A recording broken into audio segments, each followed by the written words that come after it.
हाय बच्चा पार्टी, कैसे हो आप सभी। मैं हूँ आपकी दोस्त सारिका त्यागी, जो रोज लाती हूँ छोटी छोटी प्यारी प्यारी स्टोरी। वो स्टोरी जो मुझे मेरी दादी नानी सुनाती थी और मैं आप सभी को सुनाती हूँ। वो स्टोरी जिनसे मुझे बहुत कुछ सीखने को मिलता था और मज़ा भी बहुत आता था। जैसा कि आप सभी जानते हैं, हमारी विक्रम बेताल वाली सीरीज चल रही है और उसमें हम बहुत सारे एपिसोड आपको सुना भी चुके हैं। आज हम अगला एपिसोड सुनाएंगे। जैसा कि आपने पिछले एपिसोड में सुना था कि जो बेताल है वो फिर से राजा विक्रम को एक नई कहानी सुनाता है, जो कि उग्रशील डाकू की होती है, जो कि बहुत ही निर्दयी है और चोरी डकैती करता रहता है पर किसी के हाथ नहीं आता। अब हम उसकी आगे की कहानी सुनेंगे, तो ध्यान से सुनिएगा और प्लीज़ जो भी स्टोरी सुनता है तो वीडियो को लाइक ज़रूर किया कीजिए, जिससे मुझे मोटिवेशन मिलती है। और हाँ, जिसने भी चैनल को सब्सक्राइब नहीं किया है तो प्लीज़ चैनल सब्सक्राइब ज़रूर कीजिए। आते हैं हम अपनी स्टोरी की तरफ। एक दिन उग्रशील अपने साथियों के साथ लूटपाट के लिए दूर के गांव में गया। मार्ग में सभी डाकू एक वृक्ष के नीचे बैठकर विश्राम करने लगे। थकान के कारण एक पेड़ के नीचे लेटते ही उग्रशील भी गहरी नींद में सो गया। सोते हुए उसे एक भयानक सपना देखा कि वह घोड़े पर बैठकर तीव्र गति से जा रहा है। तभी अचानक घोड़े को ठोकर लगती है और वह घोड़े से नीचे गिर पड़ता है। जैसे ही वह उठता है तो देखता है कि राजा के सैनिक उसके पीछे दौड़ते चले आ रहे हैं। सैनिकों से बचने के लिए वह जैसे ही भागता है, वैसे ही एक सैनिक भाला उसकी ओर फेंकता है और जो उसकी पीठ में को भेदता चला जाता है। अगले ही क्षण उसने देखा कि उसकी पत्नी व पुत्र एक गहरी खाई में गिर रहे हैं। तभी अचानक उग्रशील की आंख खुल गई और वह हड़बड़ाकर उठ बैठा। उसका सारा शरीर घबराहट के कारण पसीना पसीना हो रहा था। उसने सोचा कि कहीं उसका यह दुस्वप्न सच न हो जाए। अतः उसने तुरंत अपने साथियों को जगाया और बोला, मेरे विचार से हमें यह पाप का मार्ग त्याग देना चाहिए। मैं पक्का निर्णय कर चुका हूँ कि मैं राजा के सामने आत्मसमर्पण कर दूंगा। आप लोग भी इस विषय पर गंभीरता से विचार कर ले। वह कल सुबह तक मुझे अपना निर्णय बताए। इसके पश्चात उग्रशील और उसके साथी वापस लौट आए। लौटने पर उग्रशील ने अपनी पत्नी को अपने निर्णय के विषय में बताया। उग्रशील का आत्मसमर्पण का निर्णय सुनकर उसकी पत्नी अत्यंत प्रसन्न हुई। दूसरी ओर अन्य डाकुओं की पत्नियां ने डाकुओं को खाली हाथ लौटते देखा तो उन्हें बड़ा आश्चर्य हुआ। जब उन्होंने अपने पतियों से इसका कारण पूछा तो डाकुओं ने कोई न कोई बहाना बना उन्हें टाल दिया।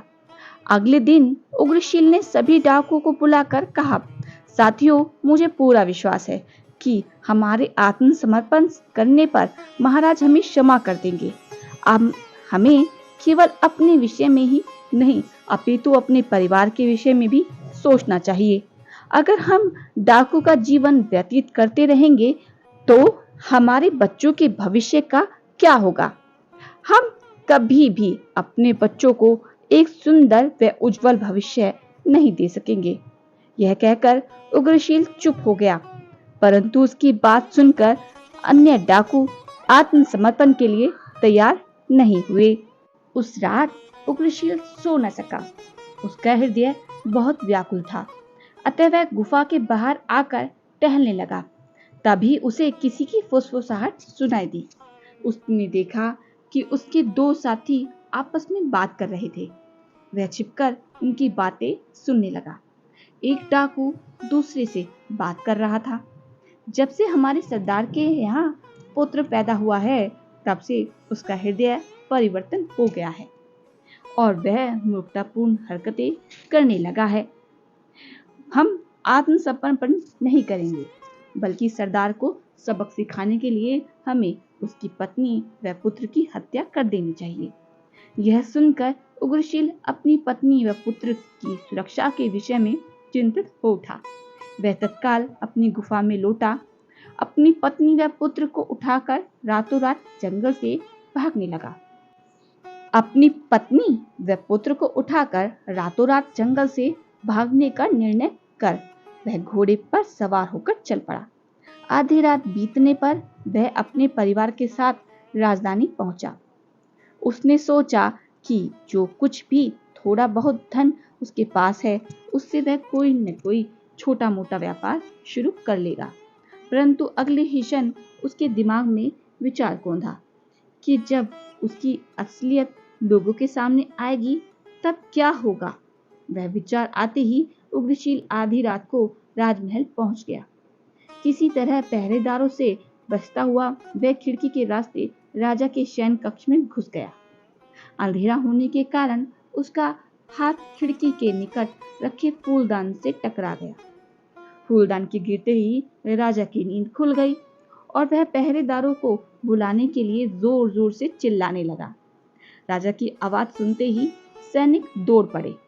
तो कैसी रही ये कहानी? थी ना मजेदार? क्या होगा आगे सोचा है? क्या उग्रशील पकड़ा जाएगा? क्या राजा उसे दंड देगा? क्या होगा आगे? इसको सुनने के लिए हमें अगला एपिसोड सुनना होगा। पर इस एपिसोड में एक बात देखी, जहां एक इंसान ने अपना विचार बदला, उसके साथी भी उसके लिए बदल गए। ऐसा ही होता है, विचार विचार की बात है, पर सही कर्म तो करना ही चाहिए ना। इसलिए उग्रशील ने भी अपना मन परिवर्तन करके अपने सही रास्ते पर चल दिया। पर जो भी होगा हम उसके विषय में अगले एपिसोड में ही सुनेंगे कि उसके साथ अच्छा होता है या बुरा होता है। तब तक आप अपना ख्याल रखिए और हमारी स्टोरी सुनते रहिए। Bye bye.